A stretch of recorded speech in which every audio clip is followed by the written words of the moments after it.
Nicolas Sarkozy, on va aborder maintenant les problèmes économiques. C'est à la fois, bien sûr, l'emploi et puis les impôts, les 35 heures au milieu de tout ça, et les retraites. Quand on regarde, on se dit, mais pourquoi eux, ils y arrivent et pourquoi nous, on a des problèmes avec nos entreprises? Est-ce que c'est les chefs d'entreprise qui sont moins bons? Est-ce que c'est le pays qui est le moins bon? Est-ce que c'est le gouvernement qui est le moins bon? C'est assez simple, Pardonnez-moi en tout cas, de dire pour ça décrire simplement. le phénomène.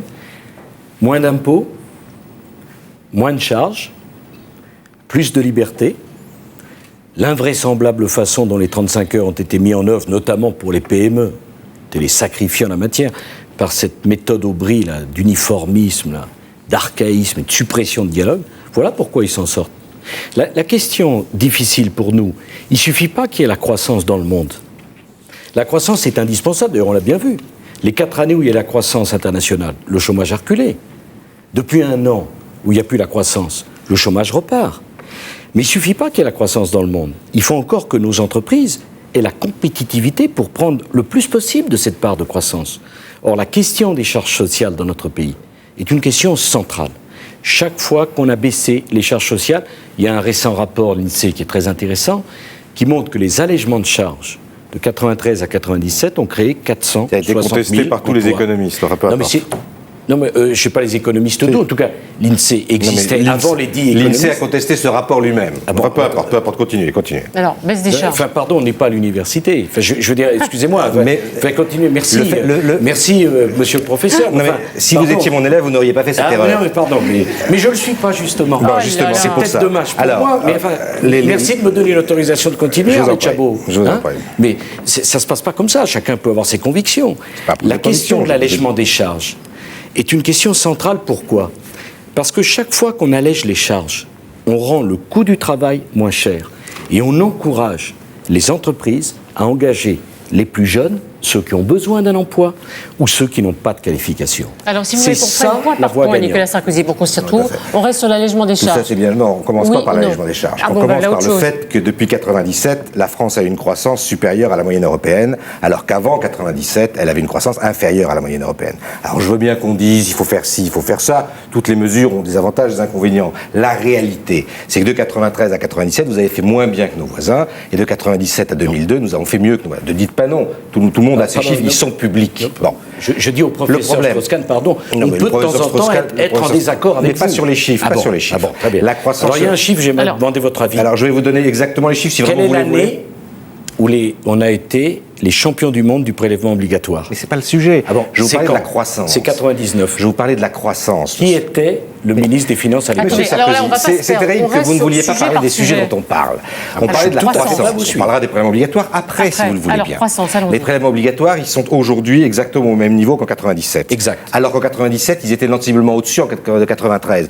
Pendant que vous étiez là, ils ont augmenté. Pendant qu'on était là, ils sont restés stables. Maintenant, revenons à la croissance. C'est-à-dire, alors pour terminer sur ce point, revenons à la croissance, sur si les vous le voulez 5 années bien. de gouvernement Jospin, il y a eu 4 années de croissance, et vous venez d'expliquer aux téléspectateurs intéressés, parce qu'il est également contribuable, qu'avec 4 années de croissance, vous n'avez pas fait reculer les impôts d'un centime. Non, c'est pas la même chose. On parlera des impôts, si vous voulez. Point d'or. C'est pas la même chose. Nicolas Sarkozy, point d'or. On parlera des prélèvements obligatoires tout à l'heure. C'est incroyable. Sur les sujets où vous trouvez qu'il y a consensus comme la sécurité, vous restez raisonnable. Sur les sujets économiques où vous sentez bien que la période qui vient de s'écouler a été bonne pour la France, alors que 93-97 a été mauvais, vous devenez polémique. Tout le monde sait, dans tous les pays et pas seulement en France, les rapports du FMI, les journalistes, tout le monde le sait, que 97 à 2002, la France a eu une croissance supérieure à ses voisins. Elle a eu une croissance de 3%, la moyenne européenne a été à 2,4%. Les années précédentes, elle a eu une croissance inférieure à ses voisins. Et ceci, c'est le résultat d'une politique. Car c'est vrai que tout le monde monte ou tout le monde baisse en même temps, ça c'est le mouvement général. Mais être mieux que les voisins ou moins bien que les voisins, c'est ce que la politique économique peut faire. Alors, l'ancienne de la baisse des charges, on la connaît par cœur, C'est la recette libérale magique dont les Français d'ailleurs n'ont jamais tellement voulu. Parce que quand vous la défendiez en 95 avec M. Balladur, les Français n'en ont pas voulu. Quand vous la défendiez en 97 avec M. Juppé, les Français n'en ont pas voulu. Et quand vous la défendiez en 99 pour vous-même aux élections européennes, les Français n'en ont pas voulu non plus. Ça marche ou ça marche pas, M. Strauss-Kahn, monsieur le professeur d'économie? La baisse des charges sur les bas salaires a été utile. Aujourd'hui, ça n'est pas le sujet. la baisse des tâches sur les bas salaires était nécessaire, nous avions un coût du travail sur les bas salaires supérieur à nos voisins, et elle a été utile. Aujourd'hui, ce n'est absolument pas le sujet. Le sujet aujourd'hui est de mettre en place des moyens de la croissance. Ces moyens de la croissance, ils reposent beaucoup sur la confiance. Et là, de nouveau, on rejoint la crédibilité et la confiance. Car vous savez, il n'y a pas de baguette magique. Quand j'étais ministre de l'économie et des finances, je n'avais pas de baguette magique, pas plus que celle que pouvait avoir M. Arthuis ou M. Alfandéry avant. Sauf que les Français ont eu confiance, il y a eu de la création, il y a eu de l'innovation, et nous avons eu plus de croissance que nos voisins. Et c'est pour ça qu'il y a eu 900 000 chômeurs de moins, alors que dans la période précédente, de la même durée, il y a eu 400 000 chômeurs de plus. Si on avance, objectif de Lionel Jospin, la grande mesure phare annoncée aujourd'hui, c'est 900 000 emplois aussi créés dans les 5 ans qui viennent. C'est pas une mesure, c'est un objectif. Non, j'ai un objectif, pardonnez-moi. C'est 900 000 chômeurs de moins.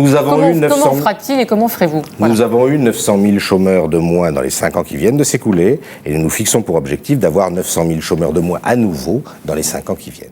Comment ? Les moyens sont évidemment d'arriver à soutenir la croissance et de retrouver un rythme de croissance de 3%, ce qui nous paraît possible, ce qui d'ailleurs visiblement paraît possible à nos adversaires aussi, puisqu'ils l'inscrivent de la même manière dans leur programme, donc dans ces conditions-là, il n'y a pas de différence. Ce que nous pensons, c'est que l'effort doit être principalement mis sur les problèmes de formation.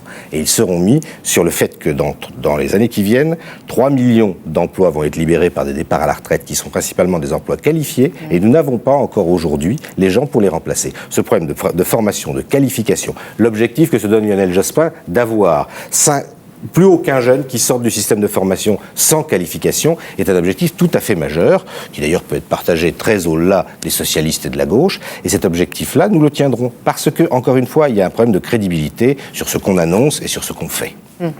Alors, formation professionnelle, c'est quoi ? C'est un compte épargne-temps ? On peut préciser un peu ? C'est l'idée que, d'une part, il faut permettre à ceux qui n'ont pas pu suivre des études suffisamment longues quand ils étaient jeunes de rattraper. Ils ont une sorte d'avoir, de droit de tirage. Et puis, par ailleurs, ceux qui travaillent, d'accumuler, grosso modo, chaque semaine de travail, de donner lieu à un droit, à quelque chose qui ressemblera à 1 heure ou 1 heure et demie de formation. C'est un droit nouveau qui est créé. C'est un droit qui doit permettre à chacun de se reformer à un moment de sa vie. Et ce système-là, nous en avons aujourd'hui absolument besoin parce que la qualification est au cœur de la croissance. Alors, d'accord, au moins avec cette mesure, cette idée, ça ne fait pas la même chose que Jacques Chirac. Juste un point d'histoire, si Dominique Strauss-Kahn veut bien l'accepter. La France a connu une période de croissance qui a été tirée par la croissance exceptionnelle et la révolution technologique aux États-Unis. C'est un point d'histoire qui n'est contesté par personne. J'en veux d'ailleurs pour preuve. Votre autosatisfaction est d'autant plus déplacée qu'on aurait besoin d'une confirmation que les chiffres de 2001 sur le chômage, la dernière année que nous connaissons, sont révélateurs. Le chômage a augmenté de quoi ? Pardon, vous croyez, ça va venir. Le chômage a augmenté de 0,2% en France. En moyenne, dans les pays de la zone euro, il a reculé de 0,1%. Quand vous dites que la France a fait mieux en matière de chômage que les autres, c'est une erreur, pour ne pas employer un mot plus fort. J'en veux également une autre preuve. Quand la croissance internationale était là, le chômage a reculé en France comme ailleurs. Depuis 1 an où elle n'est plus là, le chômage augmente en France plus qu'ailleurs. Alors pourquoi ? Souffrez que je dise ça, ça ne vous met pas en cause personnellement, ce sont des chiffres aussi. Alors comment on peut faire pour s'en sortir ? Et quelles sont les spécificités ? Vers l'avenir, qu'est-ce que vous faites demain ? Qu'est-ce qu'on peut faire ? Parce que bilan contre bilan, on ne va pas s'en sortir. Non mais c'est pour essayer de comprendre. Nous pensons que l'allègement du coût du travail est un élément incontournable qui nous est demandé par tous les entrepreneurs et notamment les entrepreneurs industriels qui ont beaucoup de main-d'œuvre, une main-d'œuvre peu qualifiée et une main-d'œuvre jeune. Jacques Chirac propose que tout jeune qui serait embauché à Bac-2, à moins de Bac+2, par une entreprise, l'entreprise ne payerait pas de cotisation sociale. C'est une différence essentielle avec les socialistes.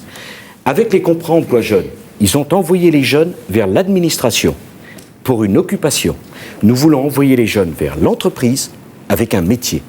Monsieur Jospin, Monsieur Strauss-Kahn avaient promis 350 000 emplois dans l'administration, 350 000 emplois pour les jeunes dans l'entreprise.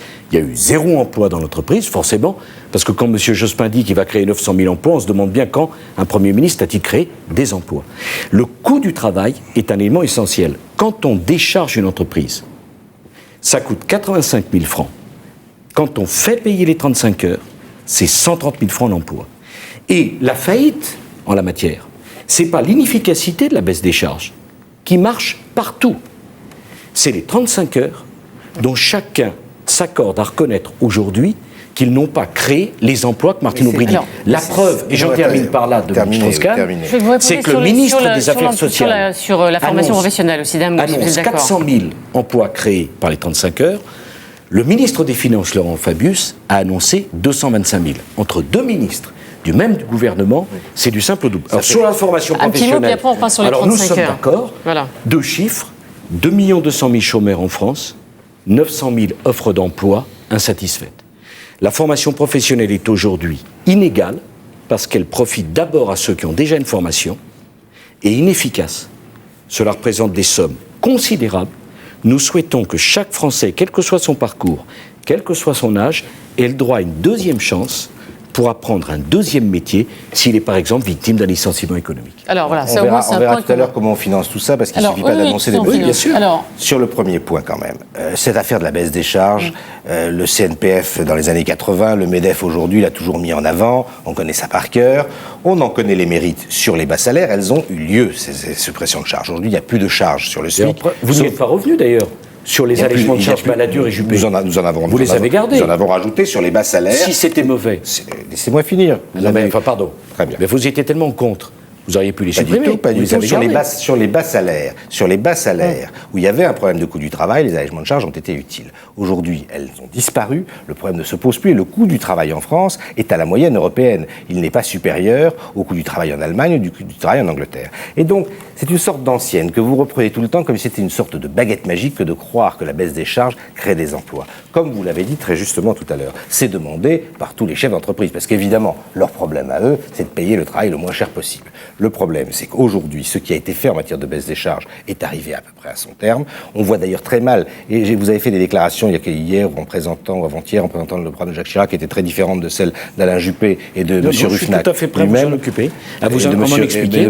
Vous en expliquerez avec eux. Sur quel sujet ? Non mais M. Strauss-Kahn, justement sur le fait de savoir si les baisses de charges qui avaient été données en échange des 35 heures seraient retirées ou ne seraient pas retirées. J'ai lu dans la presse, peut-être s'est-elle trompée, que M. Ruffnac disait exactement le contraire de ce que vous aviez dit. Mais on va reprendre les 35 heures. Ils s'arrangeront entre là-dessus, peu importe. Le débat, c'est de savoir aujourd'hui si la politique qui a été conduite de 97 à 2002 a permis de faire plus de croissance que nos voisins, la réponse est oui. Si la politique qui a été conduite et qui était principalement à base de baisse des charges, de 93 à 97, même si vous ne prenez pas votre charge, je le notais tout à l'heure, ce qui était 95-97, et si ça a permis d'avoir une croissance là supérieure à celle de nos voisins, la réponse est non. Une fois qu'on a dit ça, on a beaucoup dit sur la qualité des politiques qui ont été conduites. Alors, Nicolas Sarkozy, je voudrais qu'on revienne sur les 35 heures pour avancer. Pourquoi vous dites qu'il faut aménager, pas supprimer les 35 heures ? Si vous trouvez que c'est une mauvaise mesure, pourquoi ne pas supprimer les 35 heures ? Revenir sur cette loi. D'abord, la première conséquence des 35 heures, c'est que ça alourdit le coût du travail en France. Ce n'est contesté par personne, ça l'a alourdi de 11%. Deuxièmement, ça a pesé très fortement sur le pouvoir d'achat des salariés. Il y a la moitié des salariés français qui ont vu leur pouvoir d'achat stagner, parce que naturellement, les entreprises coincées avec les 35 heures n'ont pas pu faire les augmentations de salaire. Troisièmement, ça pose un problème d'organisation considérable. Chez les 2 200 000 petites et moyennes entreprises, vous imaginez, on ne peut pas remplacer les gens comme cela. Quelle est la solution ? Les 35 heures peuvent être considérées par certains de nos compatriotes comme un progrès social, et je suis tout à fait d'accord sur le fait que la réduction du temps de travail va dans le sens de l'histoire. Mais quelle est cette idée quand même curieuse, même M. Strauss-Kahn l'avait combattue en son temps à l'intérieur du gouvernement, de vouloir empêcher ceux qui veulent travailler davantage de pouvoir le faire. Il y a des Français qui veulent travailler moins, et on peut les comprendre. Mais il y en a d'autres qui souhaitent travailler davantage pour gagner davantage. Pourquoi les en empêcher ? Il faut rendre la liberté de travailler. Et dans l'entreprise, il y aura donc ceux qui veulent rester aux 35 heures, c'est la durée hebdomadaire du travail, et il y a ceux qui voudront gagner davantage pour travailler davantage. Pourquoi les en empêcher ? Et donc, nous allons, avec les partenaires sociaux, déplafonner le nombre des heures supplémentaires, supprimer la surtaxation, et sur le dispositif Aubry 2, quand même extraordinaire pour un gouvernement socialiste. Qu'est-ce que c'est que ce dispositif ? Ça consiste à subventionner chaque emploi créé dans le cadre des 35 heures en donnant 4 000 francs, y compris quand c'est un emploi de cadre surqualifié. Ce que nous voulons, quand c'est la droite, c'est de la baisse de charge, et c'est bien. Quand c'est la gauche, c'est de la subvention, et c'est mal. Pas du tout, parce que est-ce que vous croyez qu'il est intelligent d'aller subventionner à 4 000 francs un homme ou une femme qui sort d'HEC et qui va dans une entreprise qui fait 3 milliards d'euros de bénéfices. C'est absurde. Le problème, c'est pas de savoir si l'entreprise fait des bénéfices. Non, mais encore une fois, alors, quand ça vous gêne, je voudrais juste terminer. Donc on va reprendre ces 4 000 francs que nous allons recycler dans une politique de baisse des charges intelligente, celle-ci. Qu'est-ce qui a besoin qu'on baisse le coût du travail ? Ce sont nos compatriotes les moins formés, les plus jeunes, ou ceux, parce que c'est un vrai problème, qui ont plus de 50 ans. Nous sommes le pays d'Europe qui avons le plus faible taux d'activité pour les quinquagénaires. C'est ces publics-là qu'il faut aider. Ce sont ces hommes et ces femmes-là qu'il faut bien aider. Sur les 35 heures, on peut aménager ou pas la loi, à votre avis ? On peut toujours aménager une loi. La question est de savoir si la droite veut revenir ou pas sur les 35 heures. En fait, elle s'est aperçue qu'elle ne voulait pas revenir sur les 35 heures, car les Français sont attachés aux 35 heures. Tous les sondages le montrent. D'ailleurs, c'est une pratique générale que vous êtes toujours contre les mesures que nous prenons, mais lorsque d'aventure vous revenez au pouvoir, vous ne les changez jamais. Oui, parce que ça vous arrive d'être battu, excusez-moi. Ça nous arrive effectivement d'être battu. C'est douloureux. Plus souvent qu'à notre tour, mais ça nous arrive. Voilà. Et lorsque nous sommes battus, vous ne revenez jamais. C'est-à-dire que vous ne votez jamais. Vous avez toujours les mots les plus durs. Vous ne revenez jamais sur les mesures qu'on a prises. Pourquoi ? Parce que... Mais là, je vous ai expliqué sur le point. Si vous voulez bien, c'est mon tour. Est-ce que c'est possible ou pas ? Lorsque vous votez systématiquement avec les mots les plus durs, contre la couverture maladie universelle, d'un côté, contre le PAX, dans des sujets différents, contre les 35 heures, contre les emplois jeunes, mais lorsque vous, d'aventure, vous revenez au pouvoir, ce qui est possible, car les élections ne sont jamais jouées d'avance, vous dites, on pérennisera les emplois jeunes. Pourtant, vous étiez très contre. Vous dites, la CMU, vous ne dites évidemment pas que vous allez revenir. On n'a pas encore parlé de ça. Restez sur les 35 heures. On parlera des autres sur les 35 heures. J'ai lu votre programme et vous parlez de pérenniser les emplois jeunes, ce dont je vous félicite. Mais ça montre que vous étiez très contre quand on a voté. Non, je viens d'expliquer les emplois jeunes en entreprise. Non, mais c'est pas les emplois jeunes. Non, Monsieur Sarkozy, pérenniser les emplois jeunes, c'est pas parler de nouveaux emplois jeunes, c'est ceux qui existent et il faut d'ailleurs le faire. Non, vous avez raison. Les 35 heures. En fait, vous voulez remettre en cause les 35 heures, mais vous n'osez pas le dire. Parce que quand vous dites que vous le ferez par le dialogue avec les syndicats, ça n'a ni queue ni tête. Aucun syndicat ne veut renégocier les accords qui ont été passés. Vous ne trouverez aucun partenaire pour le faire. Et donc vous le ferez sans doute par la loi. La réalité de cette affaire, c'est que les Français sont attachés aux 35 heures, que contrairement à ce que vous dites partout, les 35 heures font qu'aujourd'hui la France travaille plus. Aujourd'hui, la France travaille 27 milliards d'heures dans l'année 2001, alors qu'elle travaillait 25 milliards d'heures en 97, nous faisons 2 milliards d'heures de travail de plus, et donc toute l'argumentation sur il faut une société du travail qui est juste, il faut une société du travail, tombe à plat, car nous travaillons plus que nous travaillions avant, grâce notamment aux 35 heures. La réalité de tout ça, c'est que vous dites, avec un semblant de bon sens, vous dites, si on veut travailler plus, pourquoi est-ce qu'on ne travaillerait pas plus ? Ceux qui veulent travailler plus pour gagner plus doivent pouvoir travailler plus. Mais Monsieur Sarkozy, qui choisit la durée du travail dans l'entreprise ? Vous connaissez beaucoup de salariés qui, dans l'entreprise, peuvent imposer leur durée du travail. C'est le patron qui choisit la durée du travail. C'est pas le salarié qui décide s'il veut travailler plus ou s'il travaille moins. Et cet argument que vous employez, c'est celui qu'on a entendu tout au long de l'histoire. J'en ai même une citation amusante ici, qui serait peut-être trop longue à lire, d'un député qui s'appelait Bernard, en 1848, quand il s'agissait de ramener la durée du travail quotidienne à 12 heures. Il disait exactement ce que vous dites. Il disait, mais il n'y a qu'à laisser faire, travailler plus de 12 heures, ceux qui veulent travailler 12 heures. L'ouvrier, dit-il, il a envie de travailler le plus possible. Heureusement que la loi empêche de le faire. Car sinon, jamais la durée du travail n'aurait baissé. On en serait toujours à laisser les enfants travailler jusqu'à 12 ans dans les mines.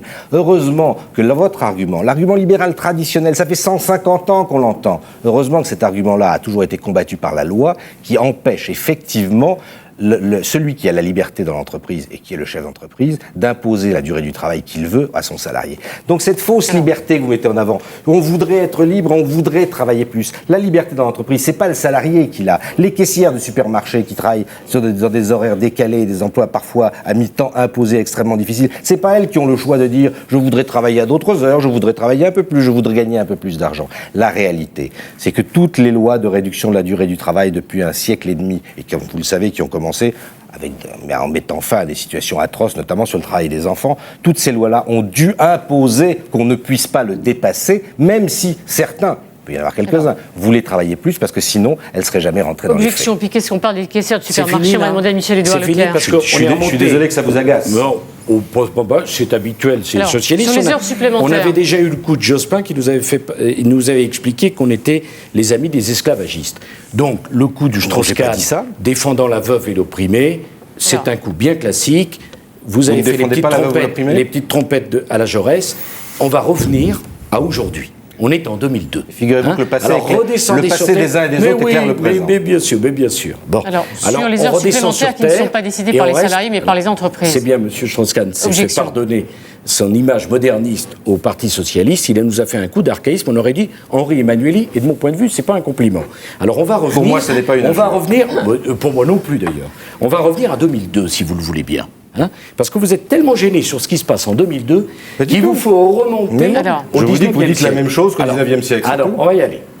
D'abord, vous qui avez fait adopter les 35 heures par la loi, brutalement, sans aucune discussion. C'est pas vrai, il y a eu beaucoup de discussions. Pardon. En mettant par terre le paritarisme. Même Madame Notat en vient à porter un jugement extrêmement sévère sur l'incapacité de dialoguer de Lionel Jospin. Vous avez mis la démocratie sociale par terre. Vous venez nous dire maintenant, à nous, qu'il est impossible d'adapter les 35 heures. Pourquoi, M. Strauss-Kahn, voulez-vous, avec M. Jospin, choisir à la place des salariés? Non, mais répondez à mon problème. Personne ne veut choisir à la place des salariés. Les électeurs désignent des élus pour qu'ils prennent les décisions qu'ils ont annoncées pendant leur campagne. Ce comportement un peu dictatorial, ça rappellerait le patronat du 19e siècle. Méfiez-vous de vos références. Alors, qu'est-ce qu'on peut faire en la matière? Qu'est-ce qu'on peut faire en la matière? La durée hebdomadaire du travail, c'est 35 heures. C'est la loi. Nous n'y reviendrons pas. Est-ce que ça vous va? Au moins, comme ça, on s'évite un torrent d'inexactitudes et on reste sur le concret. Quel est le problème de l'économie française aujourd'hui? Il faut soutenir la consommation. Donc, il faut donner du pouvoir d'achat aux Français. Comment donner du pouvoir d'achat aux Français? Il y a un certain nombre d'entreprises qui ont les carnets de commandes pleins et qui veulent donner des heures supplémentaires. Et aujourd'hui, incroyable, l'inspection est là pour voir ceux qui travaillent trop et les dénoncer. Eh bien, dans l'entreprise, sur la base du volontariat, ceux qui voudront faire des heures supplémentaires, c'est-à-dire au-delà de l'heure hebdomadaire du travail à 35 heures, pourront le faire, ils gagneront davantage, personne ne les obligera, ils auront choisi, et nous disons que chacun est libre de choisir sa vie. Oui, parce que celui qui ne veut pas les faire, M. Strauss-Kahn, ne les fera pas, puisque la durée hebdomadaire, c'est 35 heures. Mais vous avez vu ça dans une entreprise qu'un salarié pouvait refuser les heures supplémentaires. Monsieur Sarkozy, peut-être que votre connaissance des entreprises et peut-être universitaire. Non, je vais terminer là-dessus. Sans doute. Je ne sais pas si la mienne est universitaire, mais la vôtre m'a l'air très patronale. Les entreprises, je les ai vues autant que vous. Et les salariés qui nous écoutent savent très bien qu'ils n'ont pas le loisir de choisir le nombre d'heures supplémentaires. Monsieur Strauss-Kahn, on va terminer sur ce point, si vous le permettez. Je vous en prie. Cette vision archaïque de la société, tout le monde au pas cadencé. Mais non, personne ne dit ça. Personne ne travaille en plus que les autres. Il y a une durée hebdomadaire, la première question, est-ce qu'on la garde? Oui. Deuxième question, il y a des entreprises qui ont besoin d'heures supplémentaires pour retrouver de la souplesse. Est-ce que les salariés ont le droit de les faire? Oui. Et à l'arrivée, il y aura ceux qui veulent être aux 35 heures et qui y resteront, et les autres qui veulent gagner davantage parce qu'ils ont un problème de pouvoir d'achat et qui pourront le faire. Avec nous, c'est la société du libre choix. Il y a les avantages sans les inconvénients.